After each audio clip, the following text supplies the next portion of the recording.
Bir-эки жолу уктум эле ошо көтөргөн маселелер боюнча. Каркыра кайда, Ысык көлдөгү, Таластагы десең билбейт ошолор. Так айта албайт. А бирок үзүчү кылып кетип калды деп. Ай Каркыра бул женекей кичинекей жер эмес.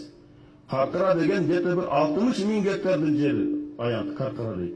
А Кыргыз менен Казактын ортосундагы бир гана участок 1000 гектарды тегерегинде участок аныкталган эмес болчу. Ошону гана чечилди.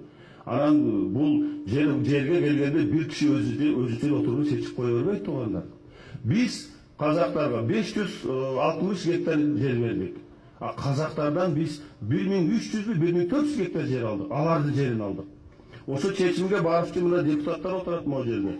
Каркырага барып, ошо жердеги эл менен жолугуп, а силерге кандай ыңгайлуу? Алар айтты, мынау тиги казактын жери. Ушуну биз пайдаланып келе жатабыз. А бирок тиги жер кыргыздыкы, бирок аны биз пайдаланбай атабыз. Андан көрө бул казактарга бергиле, алардын жерин биз алалык деп. Болгону ошол. Башка маселе жок. Биз алганда да бергенден кара канча эсе мына 500 гектар көп жер алдык. Аны эми түшүндүрбөй эле анан мына кетип калды. Кетип берип койду. Айнан калыс болуш керек да кичине.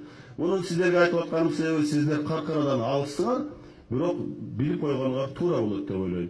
Эч качан Кыргызстандын президенти болобу, башка мамлекеттин жетекчиси болобу, жеке эле өзүнүн кызыкчылыгынын артынан башка өлкөгө жерди 1 метр жер жөн эле берип койбойт. Анын жолу өтө татаал. Ошондуктан муну туура түшүнүш керек.